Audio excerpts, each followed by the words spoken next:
imagino que essa hora mesmo aqueles de nós que estamos lá embaixo já estamos prontos para fazer silêncio, para diminuir a intensidade das luzes. Os recintos aqui da nossa casa que estão fora dessa nossa sala, e isso é apenas força de expressão. Porque nesse instante, em verdade, a todo instante, o recinto físico da casa espelha apenas uma construção espiritual. Cada canto, cada pequenino canto,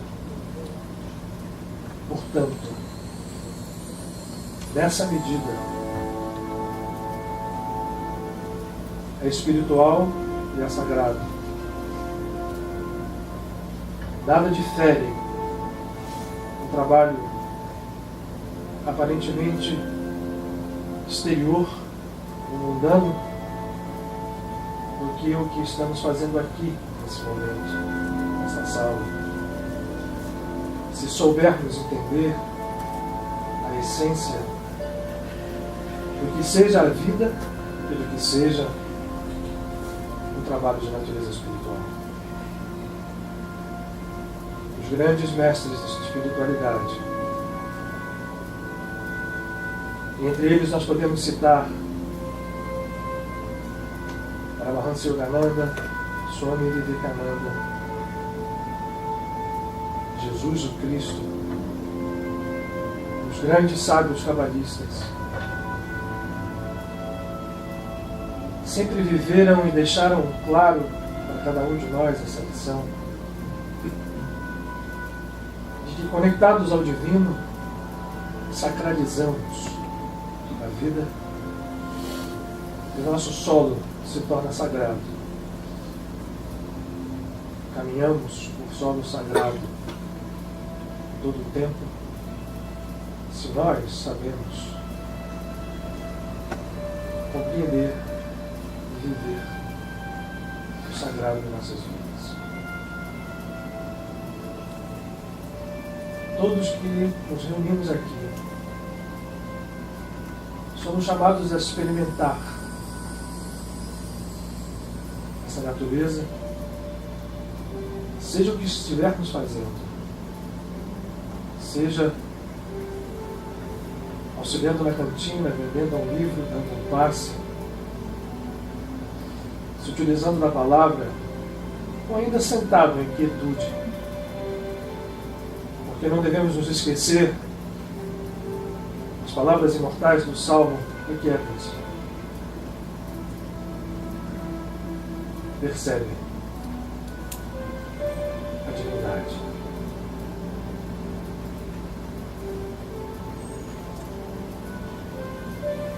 Nesse instante, podemos experimentar a divindade e a unidade, a unicidade do divino em tudo, em todos,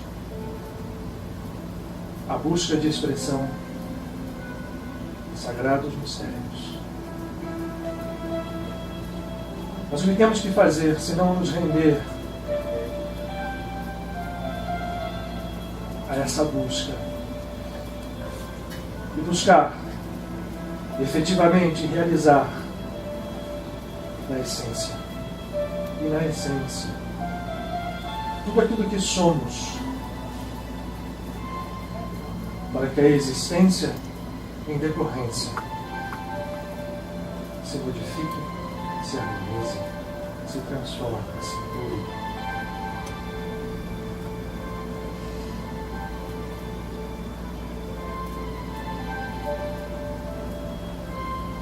O aprendizado pode ser longo, mas jamais o será. Longa talvez seja a nossa percepção, atrelada a todas as nossas criações, agarradas a nós,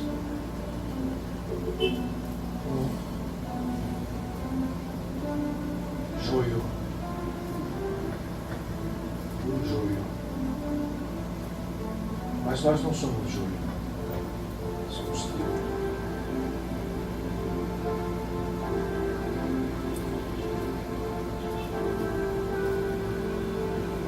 O Senhor nos abençoe. Nos ilumine uma vez mais.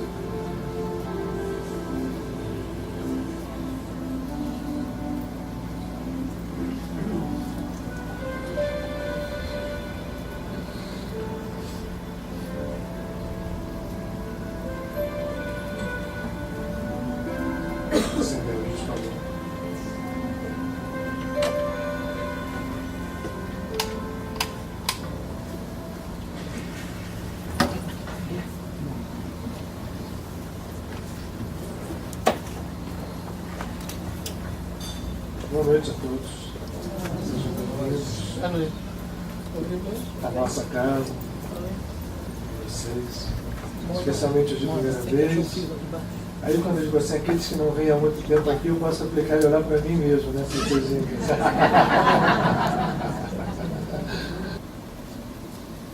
Bom, quero agradecer primeiro a Rose, a Lúcia.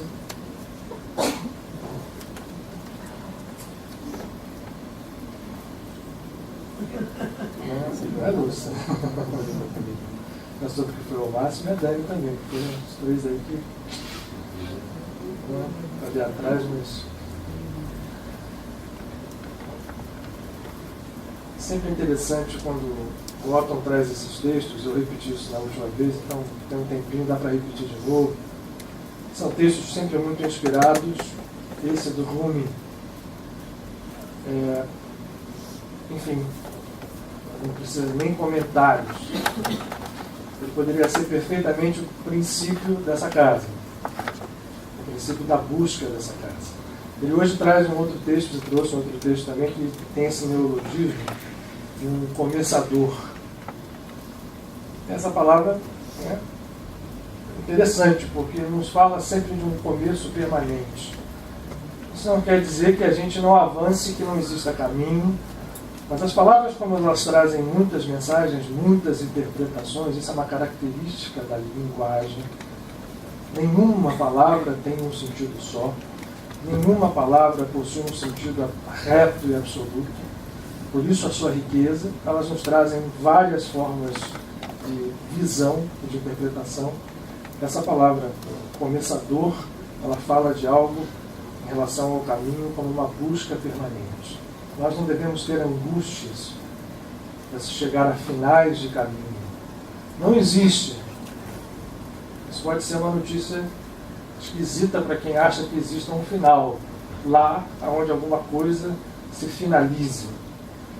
Essa palavra finalizar, por mais lógica, por mais inserida dentro do contexto que a gente tenha, pareça fazer sentido sempre na nossa vida diária, nós devemos, se queremos verdadeiramente ser buscadores, se queremos verdadeiramente ser seres espirituais, vivendo uma vida plena, isso que significa, nesse momento, estarmos numa vida que inclui o que nós chamamos de universo físico, corpo físico, vida física, vida material. Se nós efetivamente queremos isso, nós temos que entender que o nosso conceito de finalização, de final, de término, e eu não, o próprio conceito se desafia, ele não existe. Um dos grandes mestres, os maiores que passou aqui, nos trouxe isso numa das suas parábolas, muito mal interpretada. A parábola dos trabalhadores da última hora. Não é hoje, não vamos detalhá-la aqui, mas ela, em algum momento, e outras vezes ele repete, mas existe uma frase: os últimos serão os primeiros serão os últimos. Quando a gente olha isso dentro do nosso viés de finalização, a gente interpreta isso de uma das formas possíveis de ser interpretada. Mas o que eu estou dizendo é que nós estamos num processo de caminhada conjunta da civilização, da família humana, que nós precisamos nos livrar rapidamente de conceitos que já não são mais úteis. O mundo já nos mostra isso. Não são mais úteis para que nós resolvamos as questões. Esses conceitos devem ser abandonados e a interpretação que foi utilizada até hoje, os últimos serão os primeiros serão os últimos, é uma interpretação, ok, válida, para um determinado contexto, de que as pessoas podem se alternar em posições. Então, aquele que uma vez está na última posição se transformará no primeiro por aquela lei que nós aprendemos que existe, a lei da ação e da reação, e que os primeiros e últimos se alternam. Só que existe uma outra interpretação mais profunda, mais desafiadora, mais real, para esse contexto, e lembrando sempre bem, que a gente tem falado, não há finalização, é um contexto de agora, é real para que nós possamos largar essas cascas, assumir outras visões e nos entendermos buscadores permanentes. O conceito de primeiro e último, como se propõe uma outra interpretação dessa palavra desse mestre, é o da não finalização.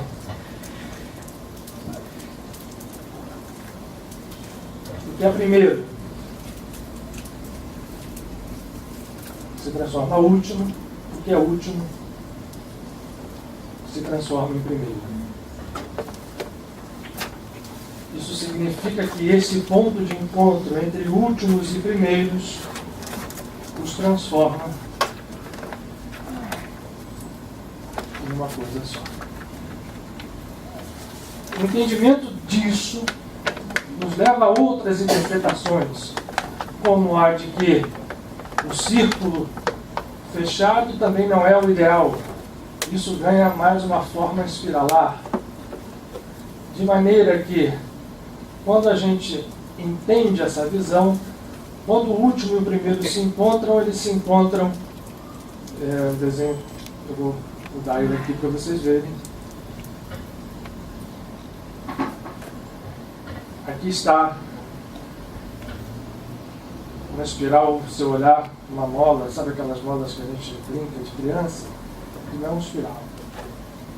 Se a gente olhar ela assim, vocês vão ver só a projeção circular.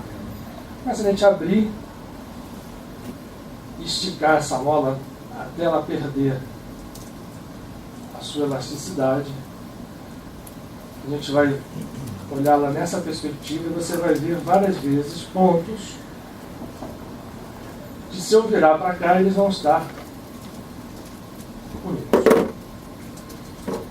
Na dimensão que nós vivemos, primeiros e últimos, nem assim são vistos, porque nós efetivamente vemos o primeiro e o último como coisas diferentes, partidas.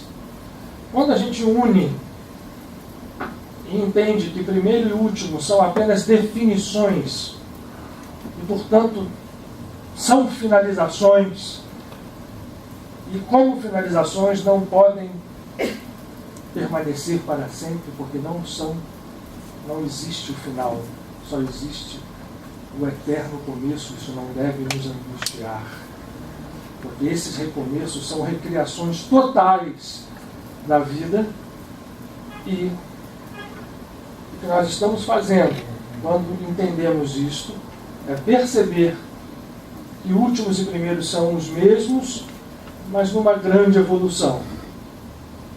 E que, se nós entendemos que tudo é um, não importa se eu estiver aqui, o outro estiver aqui, o outro estiver aqui, o outro estiver aqui, porque a percepção da unidade vai estar presente também o tempo inteiro. E aí que a gente vai hoje tocar, aproveitando sempre a oportunidade da época, falar de um personagem. Na verdade, vamos falar de dois. Nós estamos falando de um só, que tem tudo a ver com esse processo de entendimento da nossa parte quanto à não finalização, ou quanto entender os finais como processos de permanente recomeço. Vocês querem um exemplo? O que acontece no final do ano? Começa um outro ano, né? Você já viu algum final sem algum começo logo em seguida? E a gente vive tentando dar finais às coisas na vida. Final no sentido amplo da palavra. final significa controle, significa não deixar sair do lugar, significa engessar, paralisar. É impossível. Aproveitando a data, a gente fala de dois personagens que aparecem exatamente e são tratados dentro desse livro aqui, numa parte deles que é chamado Novo Testamento, que são personagens fundamentais nessa visão mais ampla de interpretação. Certamente nós todos sabemos a história, principalmente desse próximo, tanto é que existe todo um mês dedicado dentro da cristandade a festas vinculadas e relacionadas a ele, mas eu acho que a gente sabe muito realmente de um determinado nível. Hoje eu queria que a gente olhasse isso para nosso entendimento, para nosso aprendizado e para nossa prática num outro nível um pouquinho mais interessante, eu acho, se a gente pode julgar assim. O outro personagem é decorrência e é, na verdade, aquele que centraliza e engloba o trabalho de João Batista. Para a gente falar de João Batista, é importante a gente citar algumas posições históricas para depois sair para a meta-história, para a área do símbolo, para a área, essa sim real, essa sim interessante para cada um de nós. Porque é aí que é o nosso trabalho. É aí que demanda tudo aquilo que foi vivido no processo histórico, no processo, enfim, que as pessoas existiram, agiram, interagiram e que veio para nós, certamente, já em metalinguagem. E quem é que pode dizer aqui em sã consciência de que os fatos, como aparecem aqui dentro do Evangelho ou de qualquer história, foram exatamente aquilo que aconteceu? Se você tivesse um vídeo, você interpreta diferente, imagina algo que vem escrito. Então, o nosso entendimento sempre maior deve ser do que a gente chama da meta-história ou do que está por detrás, é que é isso que importa. Com João, então, mais ainda, ele abre os Evangelhos. E João é uma figura muito interessante, porque ele é descrito e é o único personagem nas pesquisas históricas que houve ao longo de toda a cristandade em relação a Jesus, a sua missão, é o único personagem realmente histórico. João tem crônicas escritas sobre ele, ele tem relatos dos seus contemporâneos, inclusive de Flávio José. Ou seja, João é um personagem histórico importantíssimo, e por ele ser um personagem histórico importantíssimo, em decorrência dele, Jesus se torna também hoje cada vez mais um personagem histórico. Todos os questionamentos que havia em relação a isso vão desaparecer. Mas isso nos importa pouco, apesar da importância da figura de João, que jamais foi um cristão.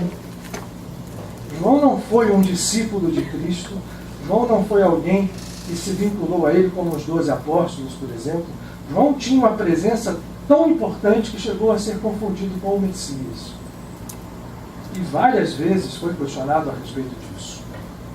A presença histórica de João dentro do contexto da Palestina, na época em que Jesus também viveu, é muito mais historicamente presente que a de Jesus.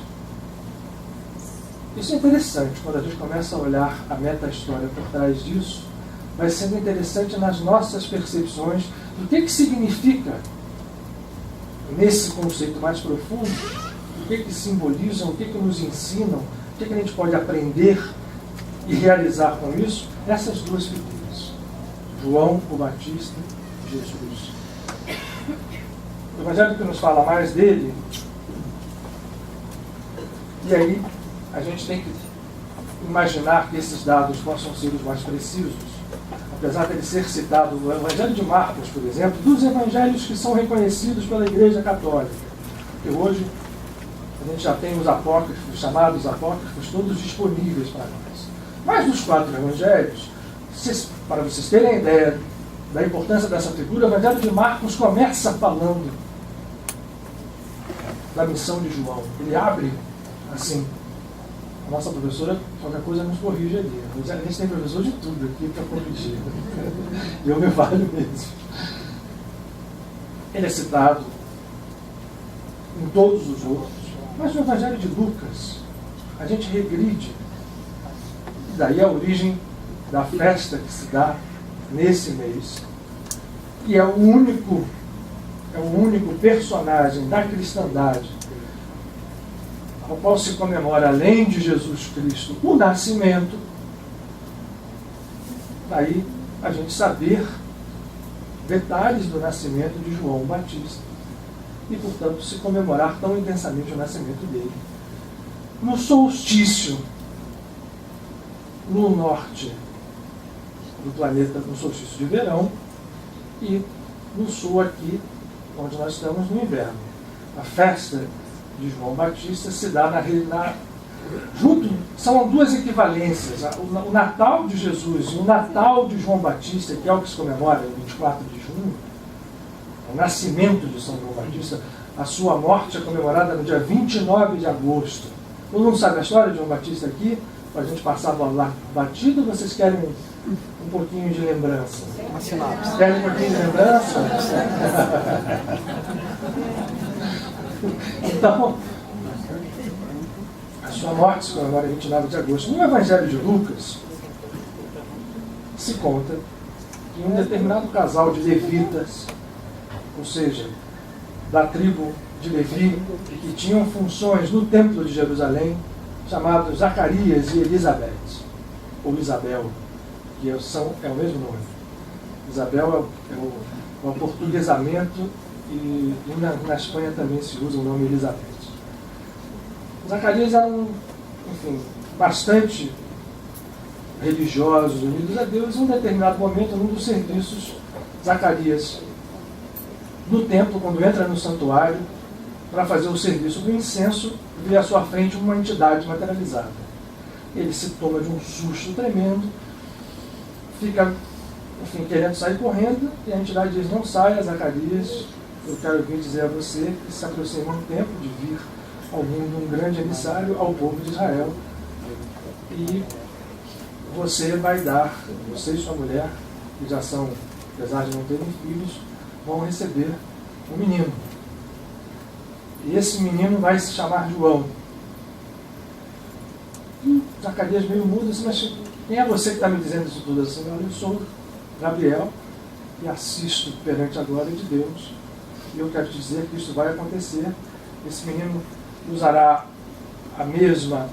o mesmo processo dos chamados nazireus, ou uma determinada classe de pessoas espiritualizadas dentro do povo de Israel, entre os quais, por exemplo, Sansão, que nasceram num processo semelhante, que não tomavam vinho, não bebiam comidas específicas, tinham regras mais duras e que deixavam os cabelos crescerem.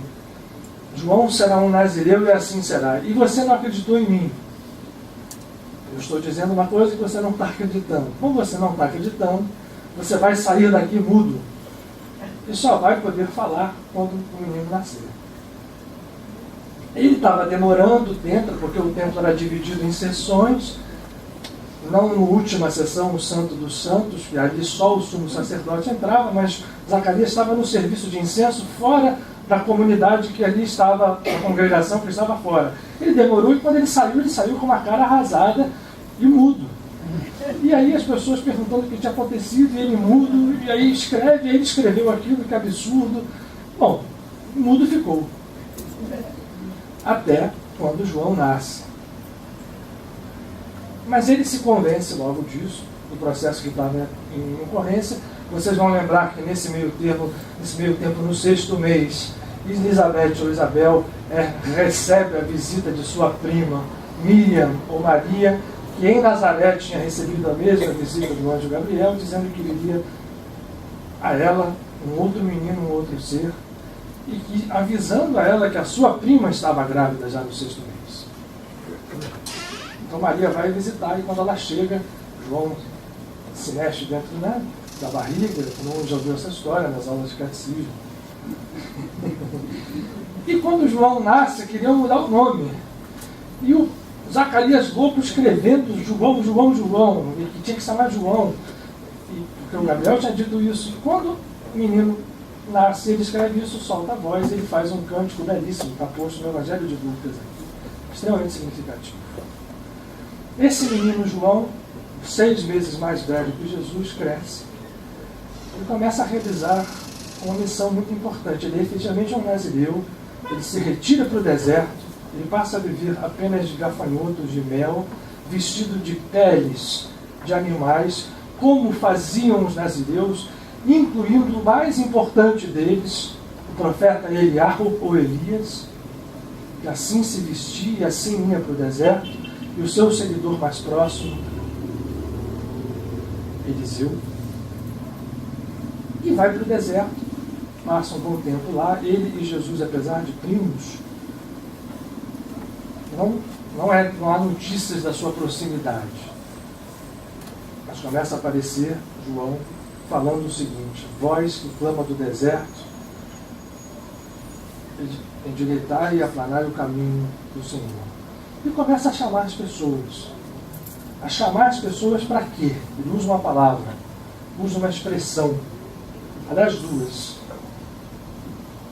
E faz uma coisa junto com isso. Ele para na frente do Jordão e, chamando as pessoas e pregando, ele as batiza. Essa palavra batismo, na verdade, o seu original aramaico e o próprio original grego, significa mergulho. Ele mergulha as pessoas e usa duas expressões básicas. Ele fala muita coisa.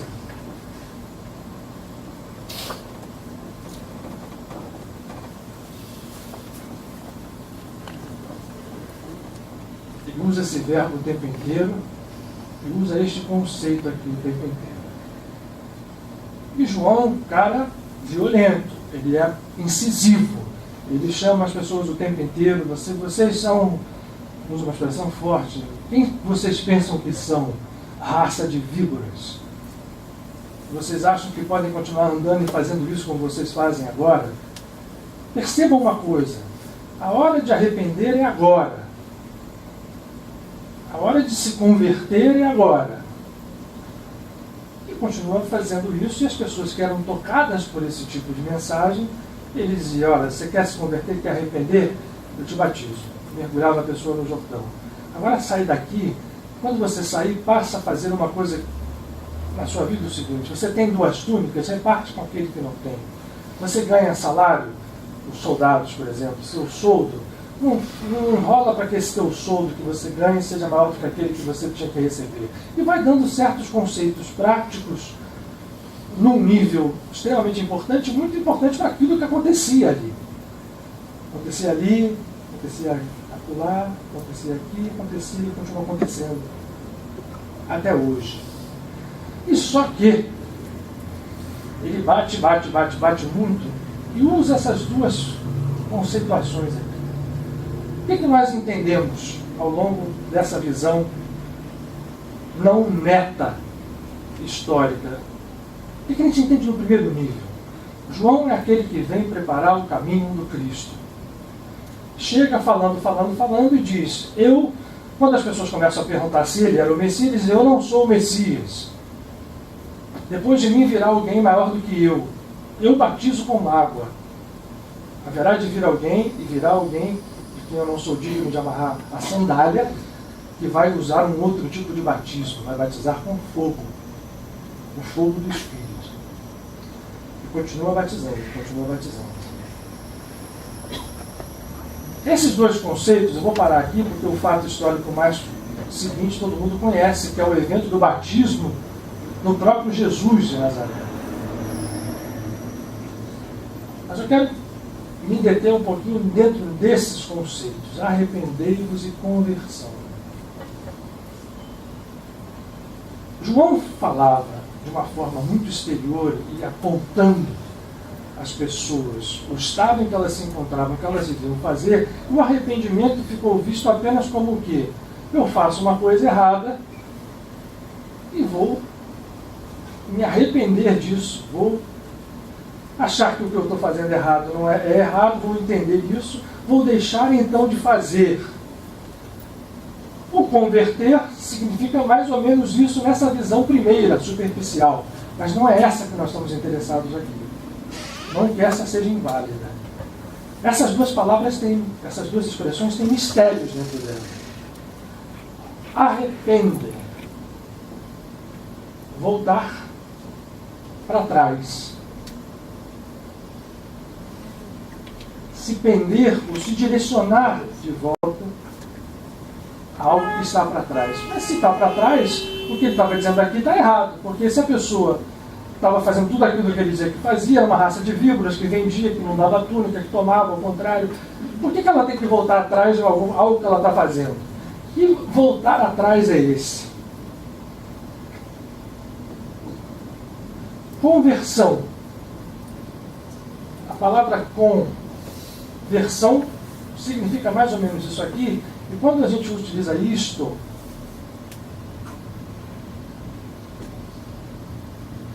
a significação que aparece sempre é algo que volta, que converge. O que é algo que converge? É algo que aponta para o centro. O que é algo côncavo? É algo que acolhe, né? Algo côncavo, algo convexo, algo que expulsa, algo que côncavo, que puxa, tem a ver com o mergulho, tem a ver com arrependimento, porque a conversão aponta para um centro e volta para trás. Que atrás é esse? O atrás que João falava, em parte, porque ele dizia, eu falo parte, alguém vem depois que vai falar e completa o que eu faço. É a essência. E que essência é essa que a gente tem que se arrepender e nos converter? É voltar à essência divina. E, portanto, voltar para trás aí, apesar de não ser uma expressão perfeita, porque para trás, isso não tem nem espaço, nem lugar, nem tempo, mas nos faz perceber que voltar para trás significa voltar exatamente de onde nós, na verdade, nunca saímos. Nós somos seres divinos, continuamos a ser sempre, independente do nosso caminho. Mas a essência divina que está oculta precisa novamente voltar a aparecer. A conversão, o arrependimento significam isso. João sabia disso e ele destacava nos seus ensinamentos e apontava sempre para um outro que viria complementar o seu trabalho. Ele em nenhum momento, primeiro se negou a dizer que era o Messias. E o que é o Messias? O Messias é o Salvador. Ele dizia que não era, e o trabalho dele era um trabalho de mergulhar, de batizar. E ele dizia, eu batizo com água. Quem batizar depois, vem batizando com fogo. E vinha batendo. E continuou batendo. E bateu muito. Jesus veio, né? Agora vamos falar do fato histórico. Um belo dia chega Jesus, como está descrito, na beira do rio. Ele percebe a chegada do seu primo. Jesus pede para ser batizado. E o que nos é passado, um diálogo de humildade de João, mais uma vez, ao dizer, não sou eu que tenho que te batizar, mas você teria que me batizar. E Jesus fala para ele, faça isso, e assim tem que ser. E Jesus batiza e é descrito a partir da transcrição de um dos salmos. Abre-se os céus e a presença da Shekinah, do Espírito Santo, desce sobre Jesus. Há muitas ilações de escolas espiritualistas que interpretam Jesus, a personalidade de Jesus, quem ele seria, quem ele deixou de ser, e dizem que naquele momento, vocês talvez já tenham estudado isso em visões, por exemplo, na teosofia, que naquele momento o Logos se manifesta na figura física de Jesus de Nazaré. E Jesus, naquele momento do batismo, deixa de ser uma figura histórica e passa a exercer em plenitude a consciência crística. Eu vou manter esse dado, porque independente de ter sido ali naquele momento ou não, ele é interessante para a gente. Ele é fundamental para nós. Quando Jesus emerge dali e sai, João fala outra frase, extremamente humilde. Ele diz, agora importa que ele cresça e eu diminua.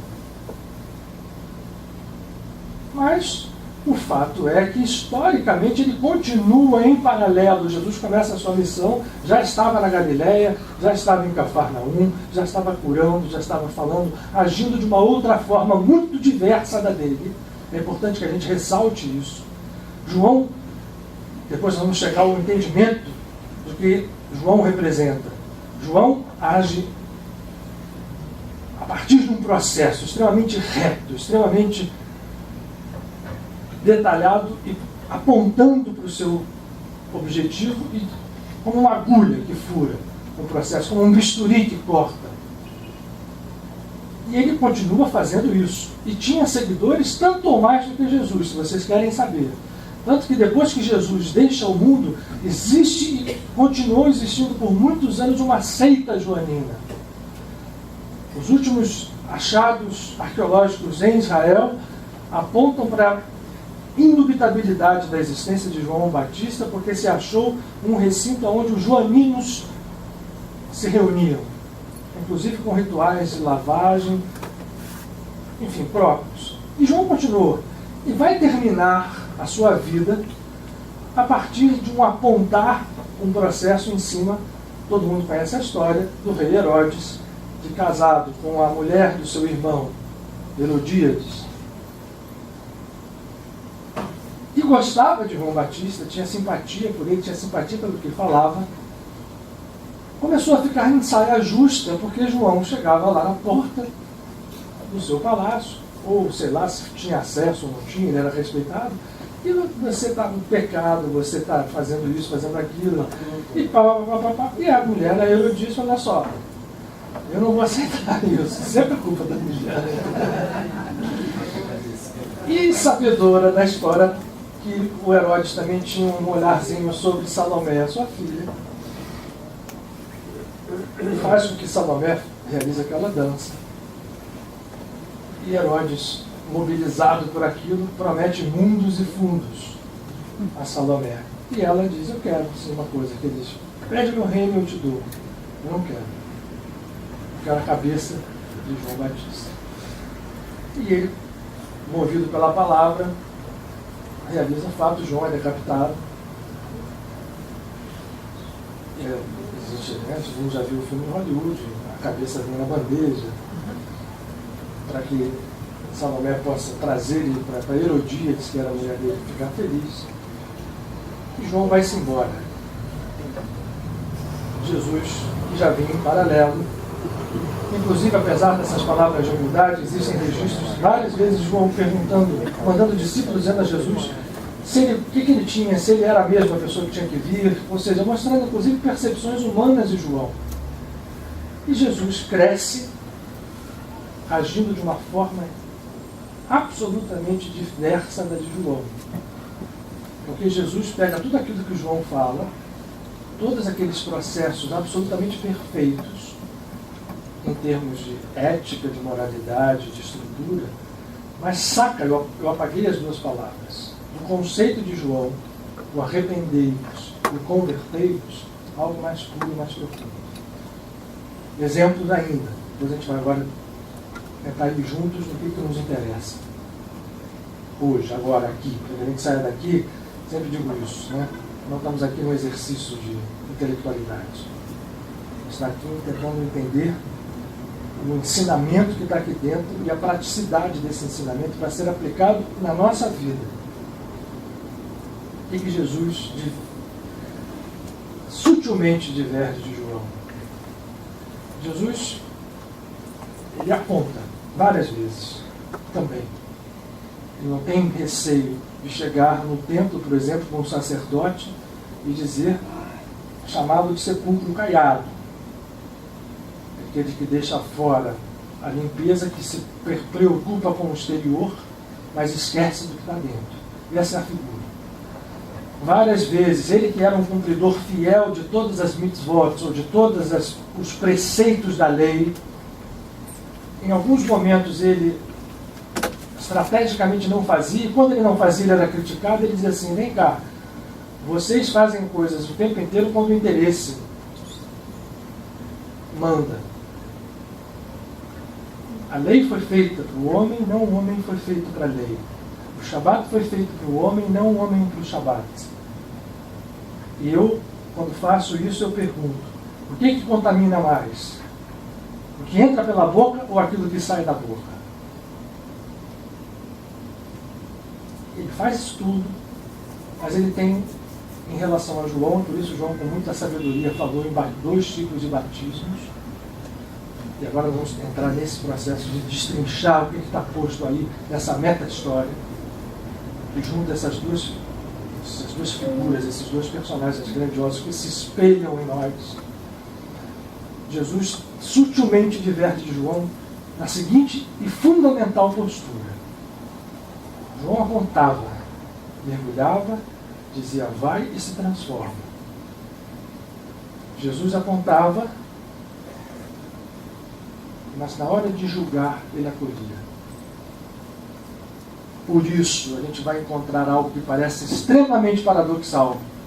Se Jesus criticava os fariseus, ele não se furtava de ir jantar na casa de um fariseu, por exemplo, como Zacarias, no episódio em que Maria de Magdala se ajoelha nos seus pés e joga perfume que ela tinha comprado e enxuga com seus cabelos, demonstrando a profusão do amor.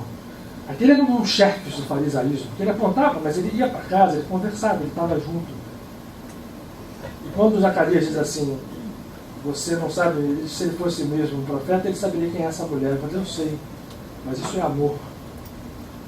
E ela ama. E muito ama, muito se perdoa. E ela está perdoada. Volta para trás de novo. Jesus vem falando, usando o que João dizia, propondo uma outra coisa, mais profunda, mais desafiadora, no entanto muito mais eficaz. Jesus propõe o absoluto converter, se voltar ao centro. O absoluto converter e se voltar ao centro é olhar a natureza divina. Quando se olha a natureza divina, nós não podemos tergiversar. A gente não pode tapar o sol com a peneira ou ajustar. Ou é ou não é. O que é ou é ou não é? É ser como a natureza divina ou não ser? Se nós estamos no morno, nós vamos oscilar entre polos. E o que eu estou querendo dizer com isso? Quando você entra na natureza divina de verdade, você age como Deus age. Não é à toa que João Batista, depois reencarnado como Francisco de Assis, vai fazer da sua oração principal, a oração da manhã, dizer: Deus, que eu olhe o mundo e o enxergue com os olhos que tu vês. Como é que Deus olha o mundo? E Jesus fala isso no Evangelho. Como o sol, que indistintamente brilha sobre tudo que está embaixo, todas as desarmonias, males, justos, injustos, pecadores, santos, porque ele sabe que pela conversão, esse também é uma bela figura, esse ponto central abarca todos esses outros. Isso é um mistério sagrado, que só se entende com coragem. E portanto Jesus diz o seguinte, ele diz, vive, realiza, faz, executa esse processo o tempo inteiro que ele aparece publicamente, dizendo: olha, você ouviu João, eu repito apontando o que você faz, só que agora, nesse exato instante, se você entender o que seja converter, ou se converter, ou se arrepender, voltar à essência, seus pecados estão perdoados.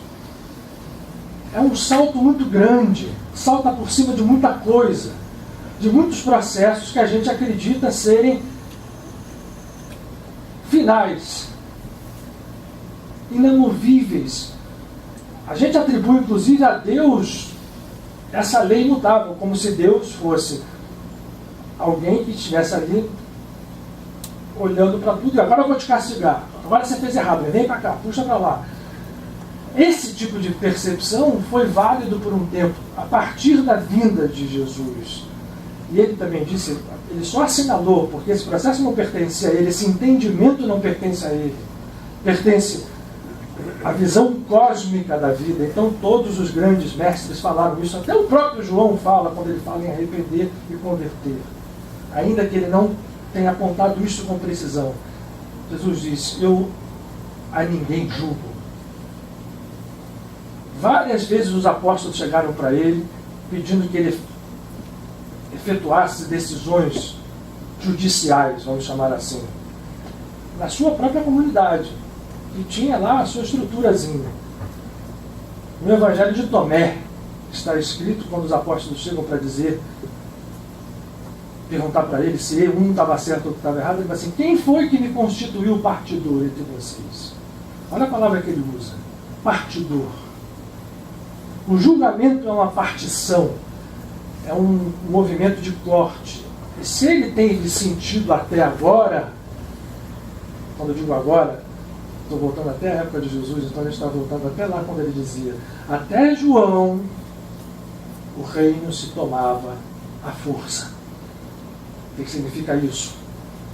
Apontar, julgar, condenar. A lei funciona. Só que esse até João para nós continua valendo.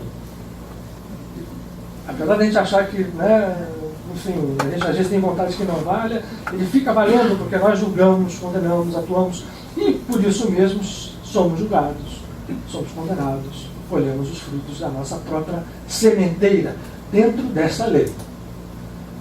Por opção própria. O que Jesus, quando batiza com o Espírito Santo, não propõe apenas, ele vive, é uma virada absoluta, quase de 180 graus dentro dessa percepção. Tão forte que ela não é, nem de longe, aceita na prática pela nossa sociedade até hoje. Como é que a nossa sociedade é estruturada hoje?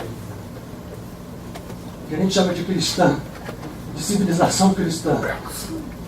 Não tem nada a ver com o que Jesus propôs. No máximo, quando a gente entende de ética, de moralidade, de processos, no máximo João.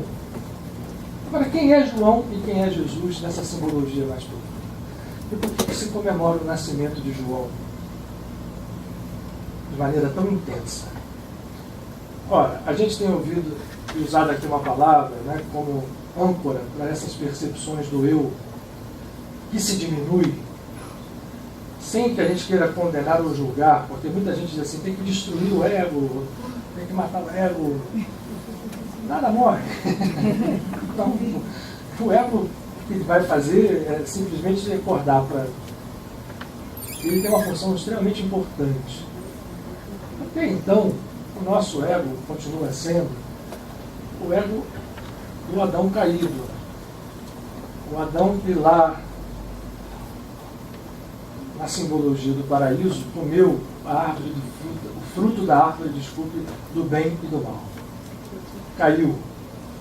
Porque no momento em que eu acredito que uma coisa é boa e outra é má, eu julgo, eu condeno, eu sou julgado, eu sou condenado, isso aqui gira como uma roda. Esse é o ego que está em ação nesse momento. Nós todos somos esse tipo de ego. Ainda que a gente faça força, né? Se a gente parar um dia para olhar o que a gente fez, um dia só, né, de autoanálise, e olhar um pensamento, uma ação, um jeitinho que a gente naquele momento ali, milhares de vezes todos nós estamos agindo assim. A gente acha que o bem é uma coisa, a gente tem conceitos, o mal é outra, e a partir disso aqui eu vou condenar, eu vou julgar, eu vou agir, eu vou reagir. Toda a confusão caótica do mundo está dentro dessa postura. Mas Adão é um ser divino, o ego é um ser divino. João simboliza, então, quando nasce, um ego renascido, a mostrar para a gente que os processos de cristificação não podem abolir o ego, nem podem abrir mão do ego quando a gente fala, até sem sentido, porque nada está fora da divindade, nada está fora da criação. E, portanto, João simboliza o quê? O ego que começa ao nascer desta forma, para aplanar os caminhos, para preparar, para chamar de dentro do deserto ao arrependimento, é o ego que começa a iniciar o seu retorno. E é um ego extremamente consciente, porque ele ainda percebe, isso é o símbolo do batismo em água, e nós todos ainda, quando começarmos a despertar, não nos livramos de imediato desse processo. E o batismo em água significa que o mergulho no corpo físico, na reencarnação, esse é o símbolo do batismo em água. A água é... O mundo é água, o mundo físico é água. Nosso corpo físico tem quase 90% de água. Outro dia a gente descobriu que saiu em todos os jornais, a gente tinha comentado aqui, que a gente tem também 10 vezes mais micróbios e bactérias no nosso corpo do que células. Então, água a gente já sabe há muito tempo. Portanto, o batismo ou mergulho na água significa um mergulho na carne. E quando a gente faz o movimento de reencarnação, a gente faz esse movimento quase sempre de uma forma inercial. Só que, se a gente desperta e passa a entender isso com atenção, a gente passa a entender, e por isso esse batismo vai funcionar, porque ele dizia, te mergulho, você está batizado, agora vai e preste atenção. Você tem uma túnica, 2 divide com quem não tem, se você recebe o seu soldo, não toma do outro. Se você vai... São tipos de processo muito simples, mas que são simples na teoria. Quantas vezes a gente chega e tem a oportunidade de fazer a divisão e não divide? Quantas vezes nós temos a oportunidade de abrir mão e não abrimos?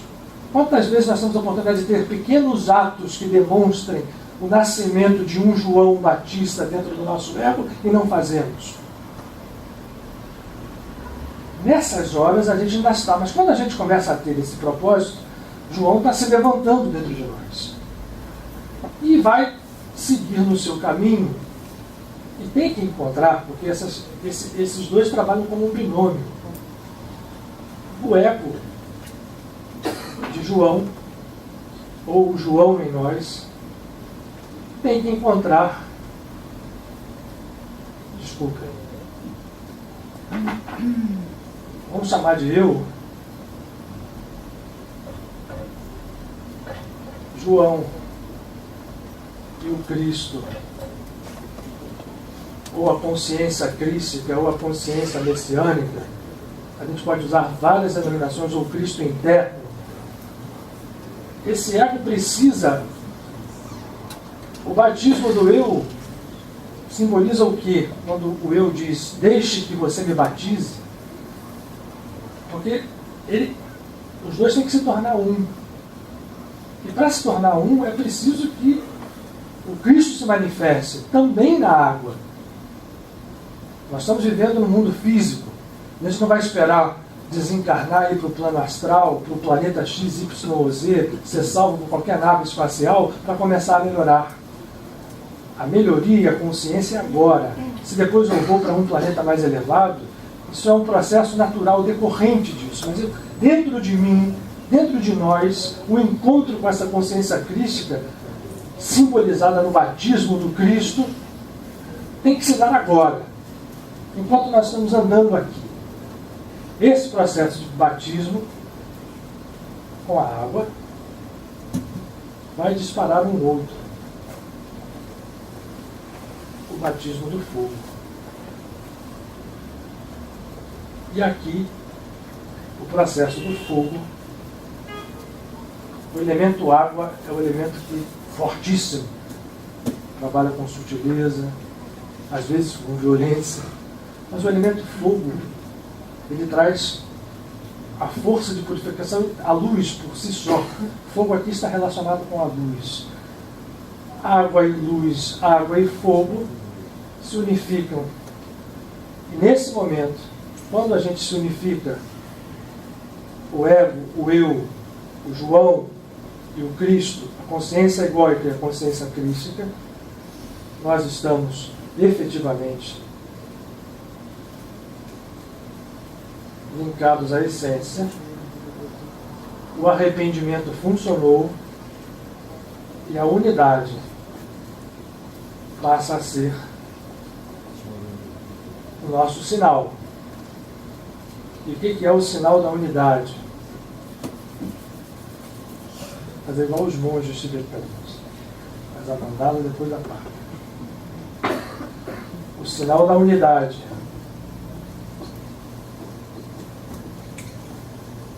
A união do ego e do eu fundidos num só significa plenitude. E aí nós vamos poder dizer que a vontade do Pai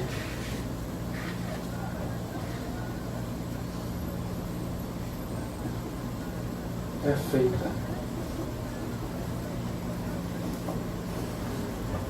Não no entendimento de que a gente se resigne quando a gente reza o Pai Nosso e a gente fala assim, seja feita a tua vontade, tipo, até é válido mesmo, porque a gente pede às vezes e quer tanta coisa só para nós absurda, que isso também é válido num determinado momento. Mas o entendimento mais profundo, quando você encontra em unidade, a sua vontade e a do Pai passam a ser um, você e o Pai são um. Isso é muito, eu diria, para usar uma palavra, é muito profundo, porque ser um com a vontade do Pai significa absoluta humildade e ao mesmo tempo absoluto poder. É quase que intraduzível em palavras. Mas é isso que a gente tem que fazer aqui. Foi para isso que a gente veio. A gente tem que começar com o ego. Por isso a história de João está muito próxima. E como é que ela termina? O ego tem a sua cabeça cortada.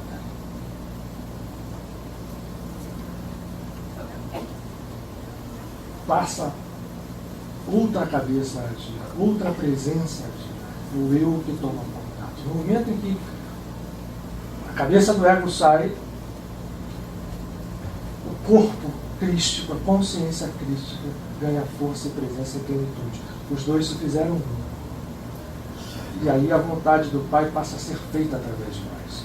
Os místicos que vieram depois, que foram experimentando essa força da mesma forma como esses grandes experimentaram, foram nos trazendo contribuições que vão clareando cada vez mais essa percepção. Trabalhos dos grandes cabalistas que mostram quando nós estamos nesse estado de unidade, nós passamos a entender que somos seres divinos em ação e somos co-criadores com o divino.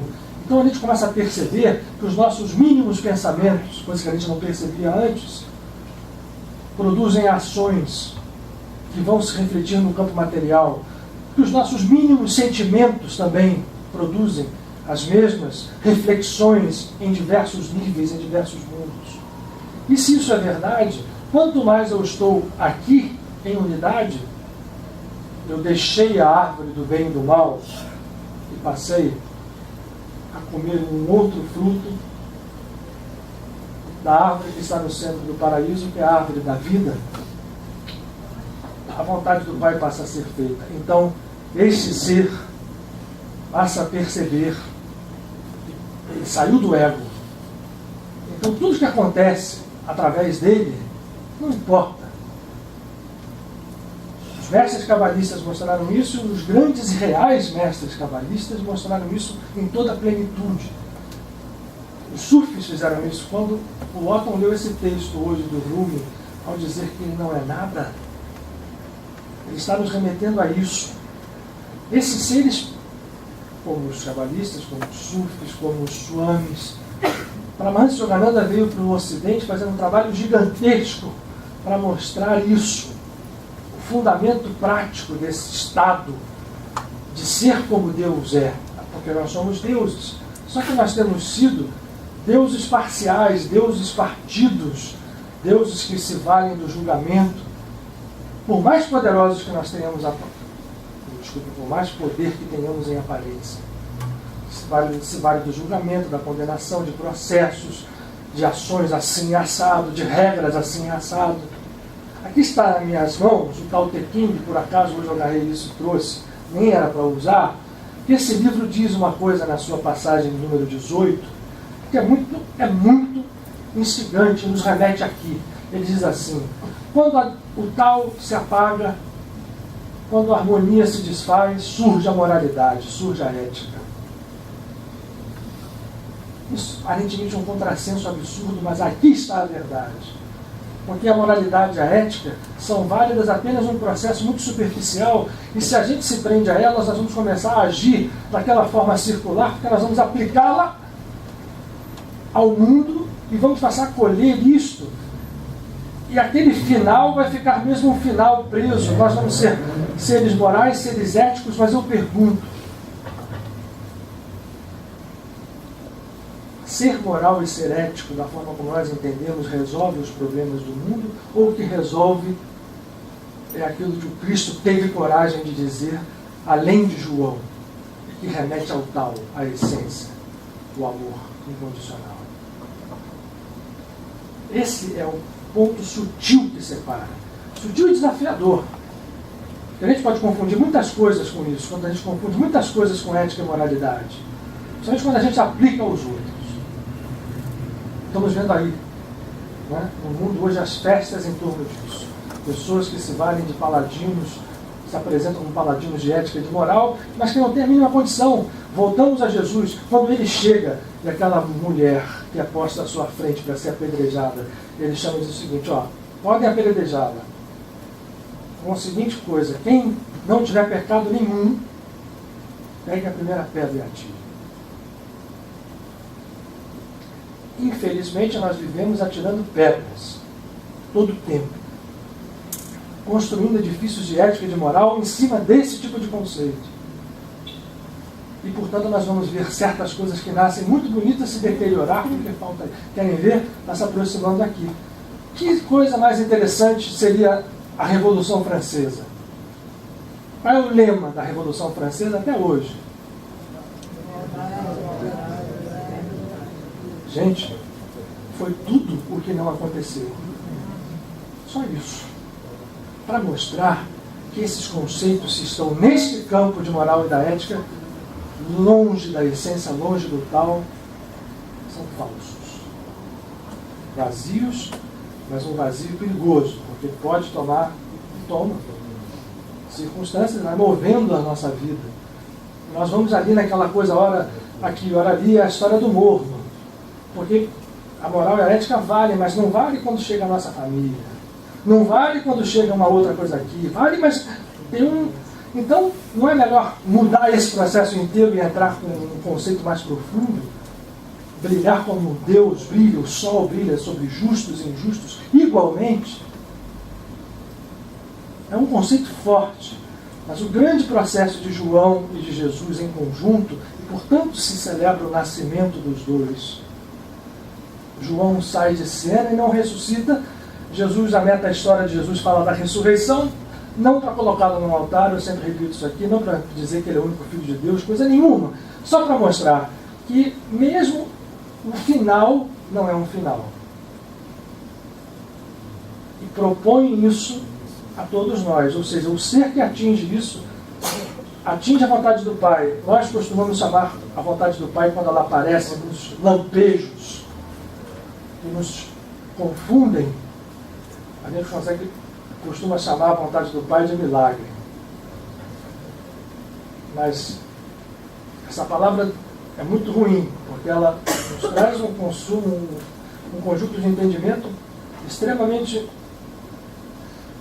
partidor, porque milagre é algo que não acontece, milagre é algo que não existe, só existe às vezes, mas quando um ser atinge esse estado, esse ser entra dentro do que nós podemos chamar de campo do milagre. Outro modo de falar isso é o campo da graça. Por isso que Paulo se bateu tanto em relação à graça, contrapondo o rigor da lei à plenitude e à leveza da graça, porque o amor determina essa leveza. Mas o amor que a gente faz significar dentro da gente o tempo inteiro. Então a gente precisa amar, a gente precisa aprender a perdoar, a gente precisa aprender a fazer os movimentos diários a partir daí. É um exercício difícil.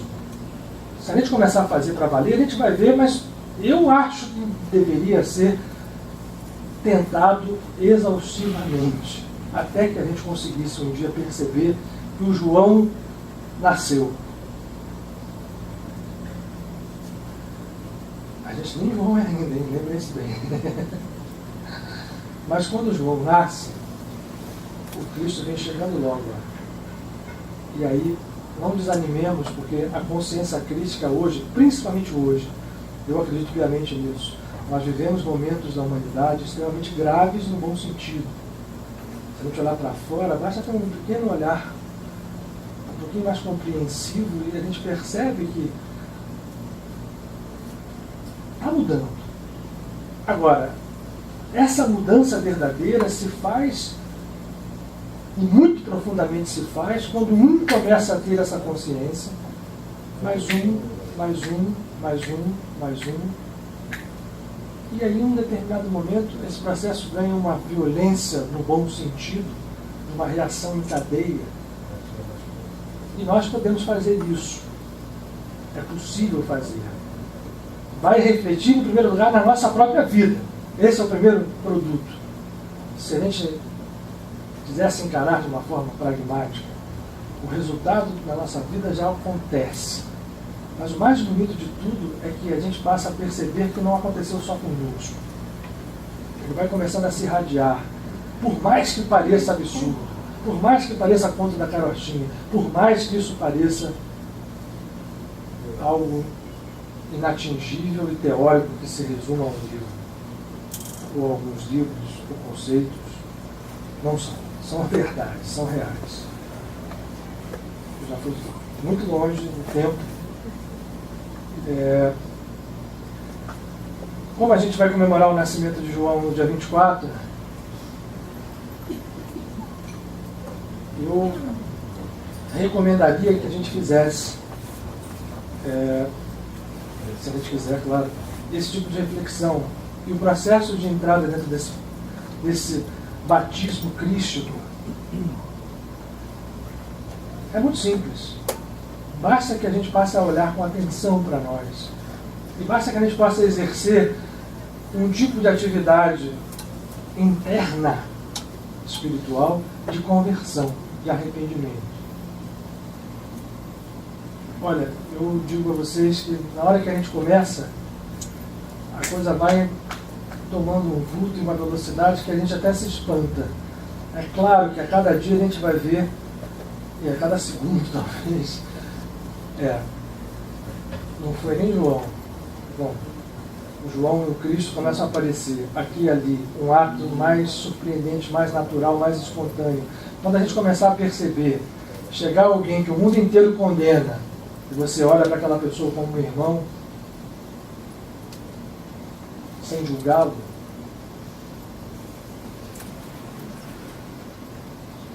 a gente está começando a entrar na esfera do Cristo. E é isso que importa, né? Para esse mundo hoje, em confusão, o que importa é isso. Bom, vamos fazer uma oraçãozinha final, uma meditação. Vamos botar queria botar uma música do Maurício. Saudade do Maurício. Já tocou? Vocês já ouviram? Eu não ouvi, vocês ouviram. Tá ótimo. Vocês querem ouvir mais? Então põe, sabe o quê? Bota ele cantando, né? Ele cantando, eu quero ser águia, você consegue achar? Perdoe as lembranças. Como não? Ah, tá. Eu e o pai somos um. Eu e o pai somos um. Mas aí não é o Maurício cantando. É assim. Posso assegurar você que não é o Maurício que está cantando no Tite.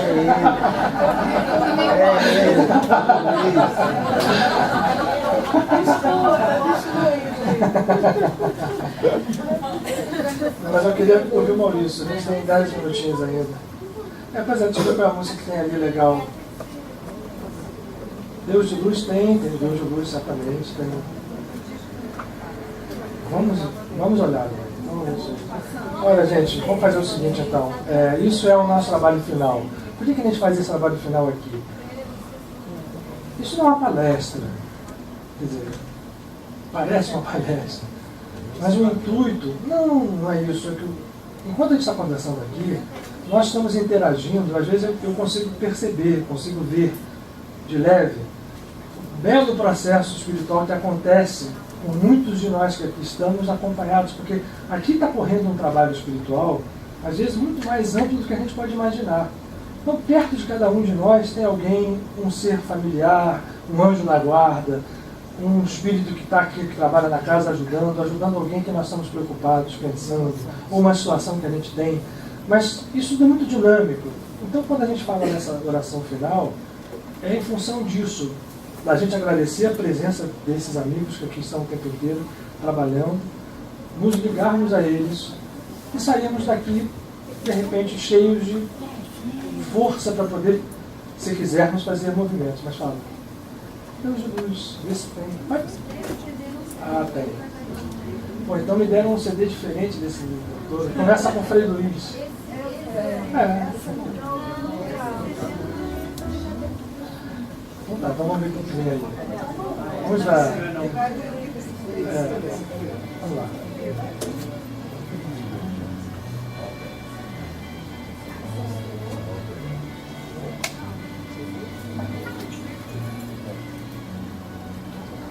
Não.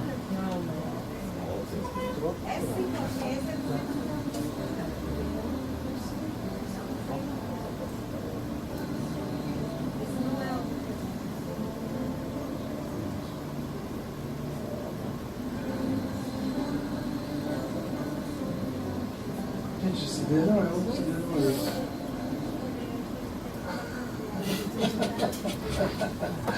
Onde foi parar esse filme? O Despertar do Sol. Né? Mas esse aqui tem as músicas do Canção do Mar Infinito. Cadê o Canção? Não tem?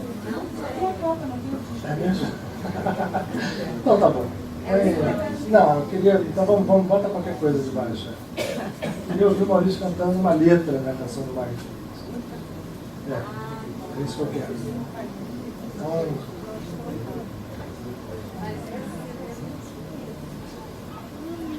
Walton, cadê o texto do Rumi? Você me empresta?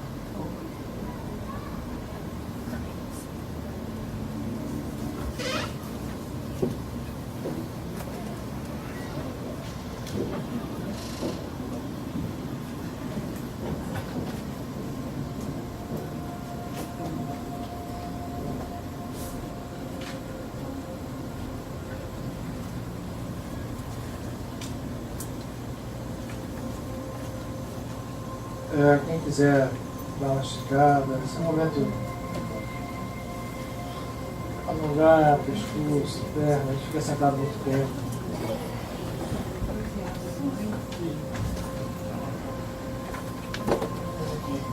É muito rápido, mas é aproveitar quem está aqui presente.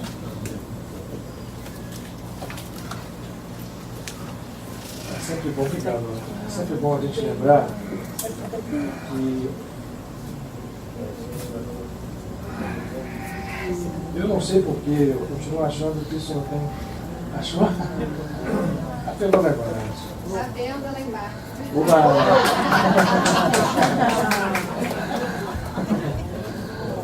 Que bom. Por que eu falei isso? Porque me deram pedindo para fazer, então.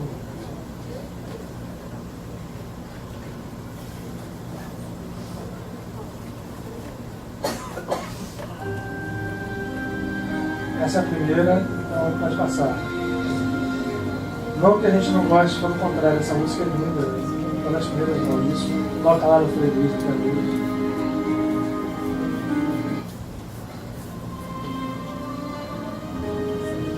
Mais uma.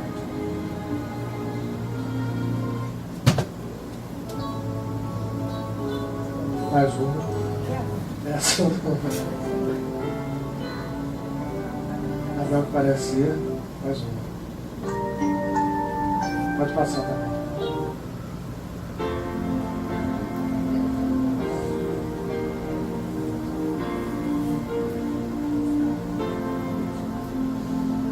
Deus de luz, cura minha alma, cura meu corpo inteiro. Quem souber, pode Deus de cantar. luz, limpa-me o ser do pó, para que eu possa te receber. Me faz terra boa, para a semente não mais se perder. O espinheiro que brotou meu ser, germina meu coração. Me faz terra boa, pra semente não mais se perder. Do espinheiro que brotou meu ser, germina meu coração.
Se der para tocar a águia, né?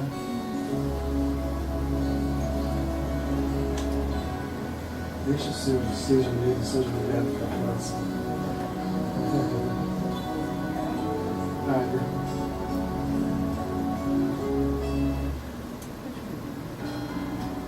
É essa aqui. Eu queria que vocês prestassem atenção nessa letra, quem não sabe cantar, quem canta. É uma oração poderosa. Deus foi muito inspirado. Vamos voltar um pouco.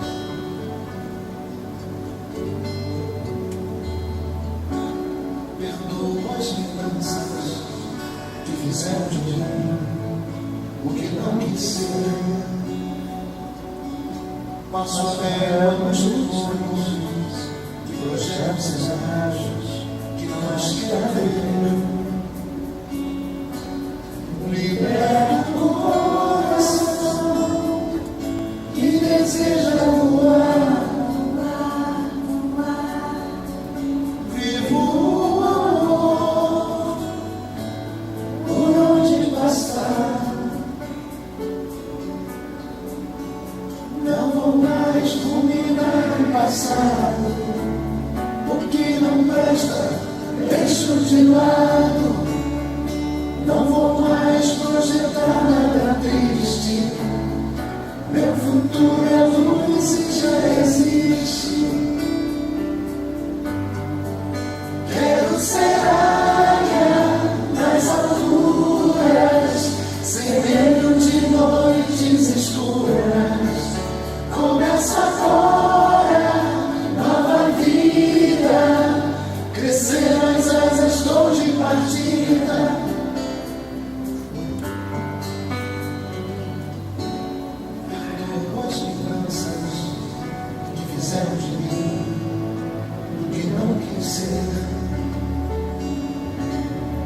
sua régua nos temores de projetos cenários que não mais quero ver. Liberta o coração que deseja voar, voar, voar. Vivo o amor por onde passar. Não vou mais ruminar o passado. O que não presta, deixo de lado. Não vou mais projetada triste. Meu futuro é luz e já existe. Quero ser águia nas alturas, sem medo de noites escuras. Começa agora nova vida. Crescer as asas com de partida. Quero ser águia nas alturas, sem medo de noites escuras. Começa agora nova vida. Crescer as asas com de partida.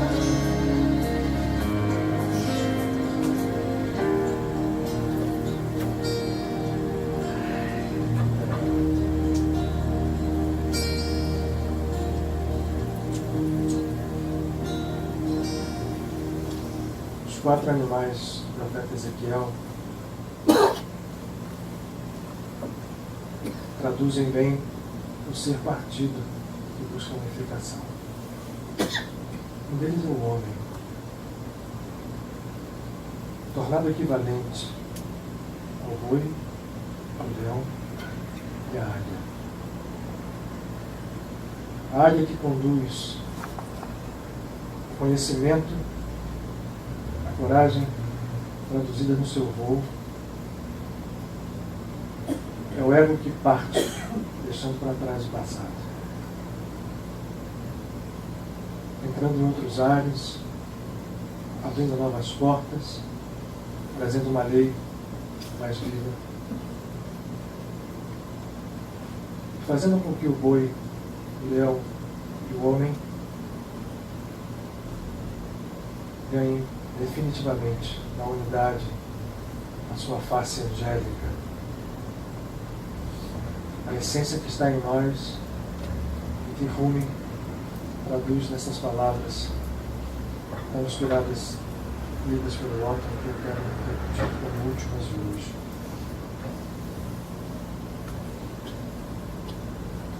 Tanto o seu começo quanto o meio e principalmente o seu final. Nem cristão, judeu ou muçulmano, nem hindu, budista, sufi ou zen, nenhuma religião no sistema cultural. Eu não sou do Oriente ou do Ocidente. Não saí do oceano, nem subi do chão, nem natural, nem etéreo, nem composto de quaisquer elementos. Eu não existo. Não sou uma entidade neste mundo ou no próximo. Não descendo de Adão, Eva ou de qualquer história de origem. Meu lugar é sem lugar. Um traço sem traço. Nem corpo, nem alma. Eu pertenço aos amados. Eu vi os dois mundos como um só, e este um eu chamo e conheço. Primeiro, último, externo, interno. Só aquela respiração, respirando seres humanos. Obrigado, Otto. Obrigado a vocês. Até a próxima segunda. Que seja uma semana de paz.